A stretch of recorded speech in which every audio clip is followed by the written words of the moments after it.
वो जल्द ही उसके ऊपर काम शुरू होगा। मैंने आज ही स्वास्थ्य मंत्री श्री निशांत कुमार जी से मिल करके उसके संबंध में मैंने चर्चा किया है। विधायक के रूप में ये एक जिम्मेवारी है और जो इस जिम्मेवारी को ईमानदारी पूर्वक नहीं निभाएगा फिर जनता अगली बार उनको सबक सिखाएगी। करने की इच्छा होनी चाहिए। आप विधायक रह करके भी अपने क्षेत्र का विकास करा सकते। और कई सड़कें जो अंडर मेंटेनेंस हैं, पहले उनको बनाया नहीं जाता था, अब उनको मेंटेन किया जा रहा है और जो भी संवेदक मेंटेन नहीं कर रहे हैं उनके ऊपर कार्रवाई करने की बात चल रही है। कार्रवाई उनके ऊपर होगी, उनको ब्लैकलिस्ट करवाऊंगा मैं। नमस्कार, मैं हूं अनुराधा झा, आप देख रहे हैं राजनीतिक दृष्टि। देखिए, अभी हमारे साथ बातचीत के लिए मौजूद है नरकटिया से विधायक विशाल कुमार है। इनसे बात करेंगे कि अभी जो ट्रेंडिंग मुद्दा चल रहा है बिहार में और क्षेत्र पे भी बात करेंगे, क्षेत्र में क्या क्या समस्या है, जनता का तमाम सी सवाल है। आइए इनसे जुड़ते हैं और इनसे बात करते हैं। विशाल जी, सबसे पहले आपका बहुत बहुत स्वागत है। बहुत बहुत धन्यवाद आपका और आपके दर्शकों का। पहली बार विधायक बने हैं, क्षेत्र में क्या क्या समस्या है, 6 मंथ में क्या क्या समस्या आपने सोल्व किया है? देखिए, अभी चूंकि हमारे यहाँ चुनाव के समय भी घूमी थी, हम गई थी, जहाँ तक मुझे ध्यान आ रहा है, तो सड़कों की हालत बहुत बुरी है।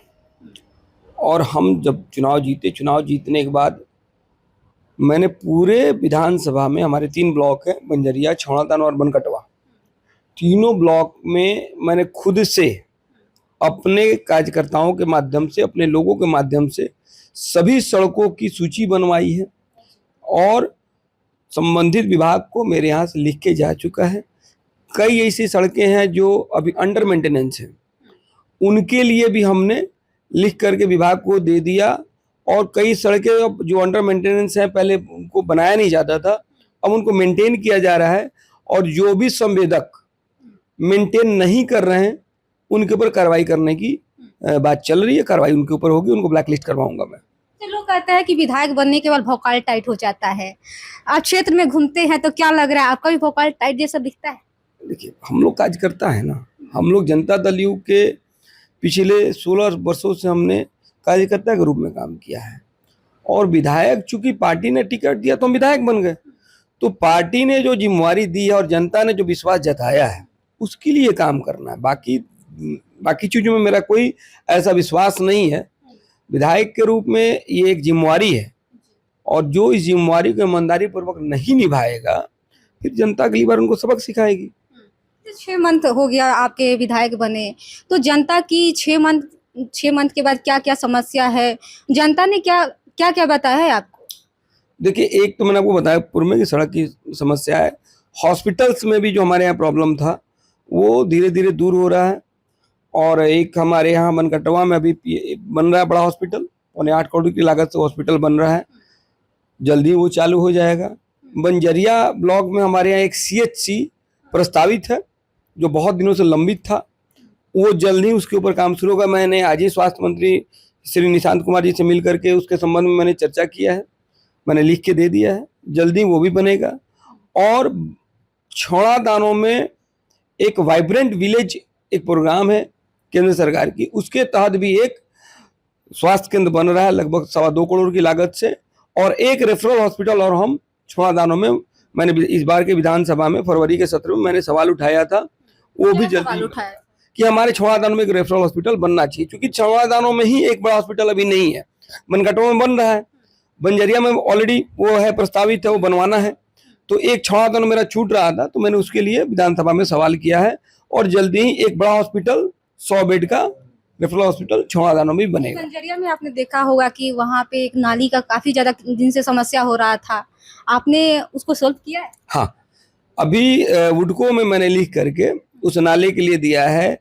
पिछले बार जब नगर निगम की बैठक हुई थी, उस बैठक में भी मैंने उस मुद्दे को उठाया और वो प्रोसीडिंग में आ गया है। वो सिंघिया गुमटी से लेकर के और जानपुर तक लगभग 2-2.25 करोड़ का वो नाला वो बनेगा। अच्छा, कभी ऐसा होता है कि हम ज्यादा पद होते हैं, यानी मंत्री पद होता, तो हम भी जनता के लिए और भी ज्यादा काम करते, विधायक से ज्यादा, क्योंकि पद मंत्री के पास रहता है। अभी आपके मन में कभी ऐसा हुआ है कि मंत्री रहते तो जनता के लिए और भी आवाज उठाते? नहीं, इस तरह की चीजें मन में इसलिए नहीं आई क्योंकि मुझे लगा कि मुझे जो लोगों ने विधायक बनाया, जो जिम्मेवारी दिया है, और चूंकि मैं संगठन में तो लंबे समय से मैं काम कर रहा था, इस क्षेत्र में मैं बिल्कुल नया हूँ, तो चीज़ों को समझना चाहिए। लोगों की आकांक्षाओं को पूरा करने की दिशा में, चूंकि सरकार हमारी है, मैं मंत्री रहूं न रहूं, अगर मैं ईमानदारी से पहल करूंगा और सही चीज़ों को लेकर के संबंधित मंत्री के यहाँ जाऊंगा, तो मेरी बात वो सुनेंगे और मेरे क्षेत्र के विकास में मेरी मदद करेंगे। तो इसके लिए जरूरी नहीं है कि मैं मंत्री बन ही के करूंगा, करने की इच्छा होनी चाहिए। आप विधायक रह करके भी अपने क्षेत्र का विकास करा सकते हैं। आगे क्या क्या प्लान है, क्योंकि आप तो अभी 4.5 साल अभी बाकी है, क्या क्या माइंड में सोचे हैं कि जनता के लिए हम आगे और भी काम करेंगे? देखिए, हमने डिग्री कॉलेज के लिए बात किया था, तो आपको बता दें कि हमारे यहाँ 3 डिग्री कॉलेज इसी साल से चालू हो रहा है, मनकटवा में, छौड़ादानो में और बंजरिया में। तो जो डिग्री कॉलेज का मुद्दा हमने चुनाव के समय भी उठाया था, वो तो मेरा तीनों हो गया। सड़कों की जो बात है उसके ऊपर हम काम कर रहे हैं, कई जगह पुल का निर्माण करवाना है, उसके लिए भी हम काम कर रहे हैं।